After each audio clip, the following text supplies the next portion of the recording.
Arques, dans le Pas-de-Calais, le 21 octobre.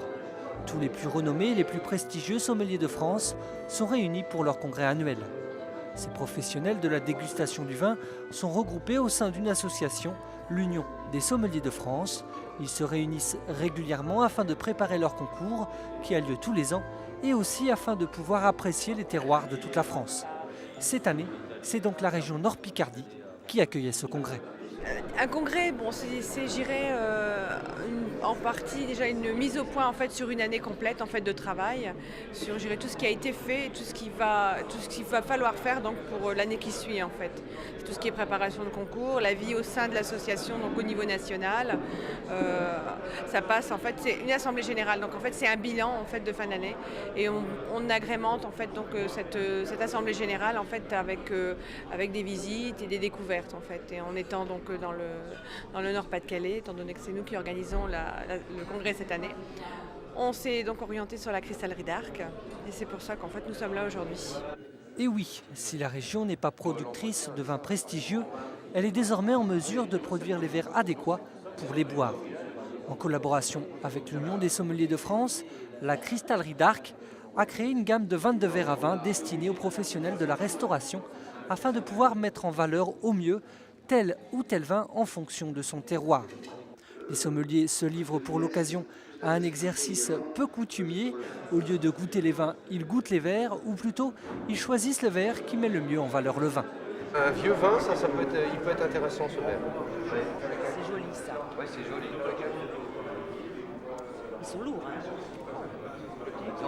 L'exercice ne leur est peut-être pas coutumier, ils n'en gardent pas moins les bases de la dégustation classique. Il y a trois phases essentielles, trois phases principales pour la dégustation.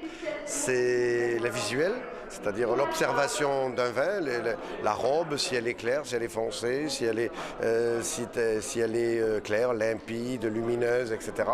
Il y a la phase olfactive, c'est la phase donc, où l'on met le verre sous le nez, comme cela, où on fait valser le produit dans le verre, on le fait tourner pour permettre au produit de développer ses arômes, donc on a une meilleure perception. Et il y a une troisième phase qui est la phase gustative, la phase où l'on déguste purement le produit, c'est comme ceci.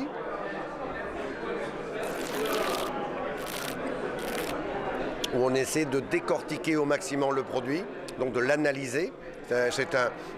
C'est une phase la phase olfactive marche également avec la phase gustative.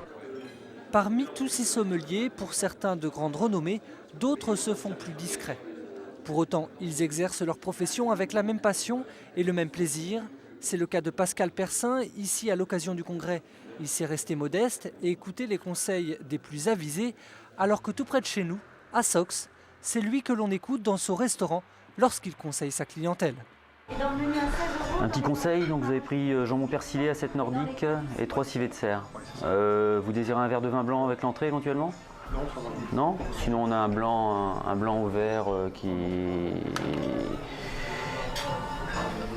du chardonnay de Limoux, ça ira très bien avec l'entrée éventuellement. Non, mais ça va, non, on va finir rester sur la bière d'abord. D'accord, avec l'entrée. Vous avez une préférence pour une région, un petit Bourgogne peut-être ? Un rouge plutôt. Ouais, un Bourgogne rouge. Un Côte du Rhône peut-être. Oui, ou un cru supérieur, un Croze. Un Croze Hermitage ou un Cornas. Cornas est bien fruité, bien poivré, quoi, ça va très bien avec le gibier.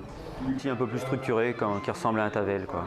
Ah ouais, déjà un peu plus. Ouais, un Côte de Provence. On a habitué les gens à la suggestion et les gens sont contents de goûter quelque chose d'original, pourvu que ce soit original et on arrive à leur faire goûter des vins de tous les terroirs de France, quoi, du Languedoc-Roussillon, du Sud-Ouest, du Jura, du Corse, même du vin étranger, quoi, pourvu que ce soit étonnant, et que les gens disent ah oui c'est bon, ça c'est très important, quoi. Afin de mieux faire découvrir tous ces terroirs, le sommelier se doit de se déplacer dans les différentes régions de production. Pascal ne déroge pas à la règle, il conserve d'ailleurs de tous ses voyages bon nombre de souvenirs. Bouteilles vides, bouchons de liège et bien sûr photographie l'aident à se souvenir des vins qu'il a dégustés et donc à mieux pouvoir restituer son plaisir à ses clients. Goûter un vin dans son terroir, c'est très important. Disons qu'on a en plus l'accueil du vigneron. On va goûter un vin jaune à Dunkerque, ça n'aura ni queue ni tête, quoi. On est reçu dans le Jura. On voit un peu la chaleur qu'ont ces gens de terroir, le mal qu'ils se donnent pour faire leur vin. Je sais pas, un vin jaune par rapport à un Beaujolais nouveau, ça vinifie 6 ans en fût avant de pouvoir le commercialiser. Donc le vigneron qui fait ce genre de produit, il doit vraiment croire en son terroir et en son produit, quoi. Je garde un excellent souvenir du Pays Basque. Là, il y a une photo du vignoble d'Irouléguy. Là, c'est la nuit qui tombe sur le village de Château-Chalon dans le Jura.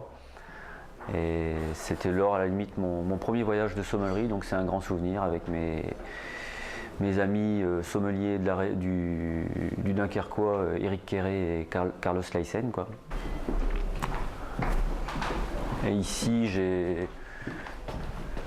j'ai aussi quelques photos de dégustation dans les maisons prestigieuses comme à Pétrus, comme à Yquem, à Chinon chez Coulis-Dutheil où on était descendu jusqu'au millésime 1921. Donc c'était un grand souvenir de dégustation aussi, quoi.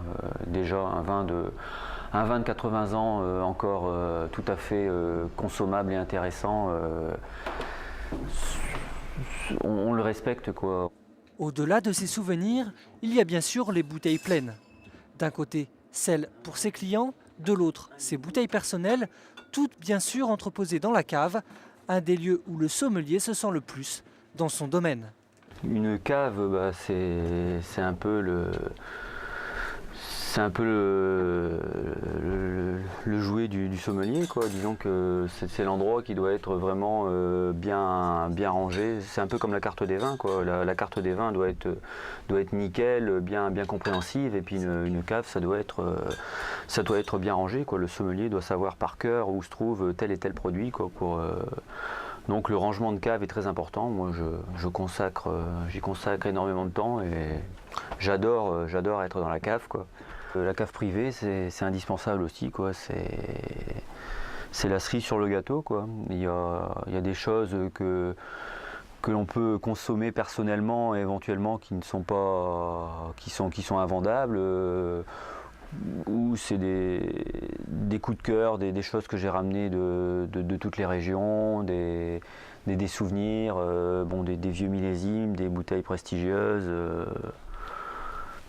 Donc la cave personnelle, ça a une grande importance, quoi. J'adore aussi les vieux millésimes. Les vieux millésimes, ça commence à être très bien, quoi. Un Linzbach 78, c'est un de mes vins préférés aussi, le Linzbach, en Pauillac. Mais bon, il y a d'autres régions, quoi, les vins blancs, il n'y a pas photo, quoi. C'est les Meursault. Hein, j'ai un Meursault Goutte d'Or là qui est vraiment parfait, bien beurré, bien comme il doit être. Et après, j'ai les grands crus là, comme à Pétrus. Ça, c'est le summum. Une périgourdine et un pavé de biche. Donc la périgourdine, nous avons quelques vins au verre. Donc je vous propose un verre de Pacherinck du Vic-Bilh, un petit moelleux du sud-ouest, quoi, qui ira très bien avec la périgourdine, un verre de Pacherinck. Et après, éventuellement avec le pavé de biche sauce grand veneur. Non, tout seul, je conseille un demi Saint-Joseph, quoi.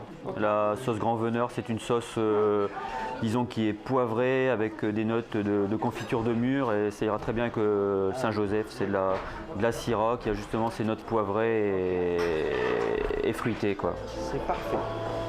Et la périgourdine. Bon appétit.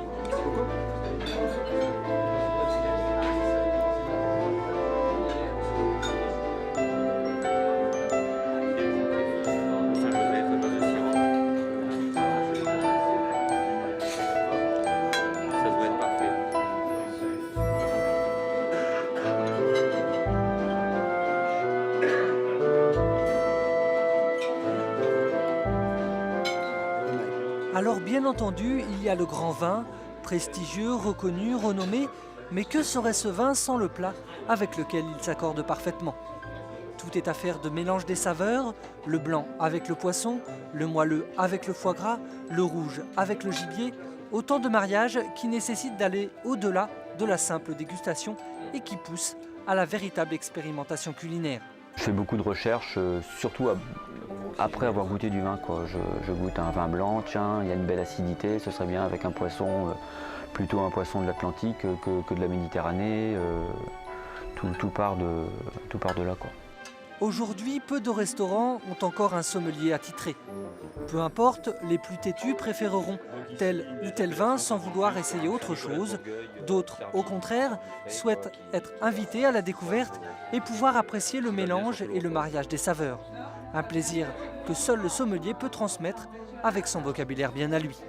On dira qu'un vin est parfait quand il est très aromatique, quand il est complexe, quand il est fin, avec un bon équilibre en bouche, une belle acidité, des tanins présents mais fondus, et surtout une marque de terroir, c'est la persistance en bouche, quoi. C'est-à-dire qu'un vin, au plus on a le goût longtemps dans la bouche, au plus on est certain qu'il sera issu d'un grand terroir, quoi. La dégustation est un art qu'il faut savoir maîtriser, mais aussi c'est un art qui nécessite et qui exige des conditions idéales pour effectuer une bonne dégustation.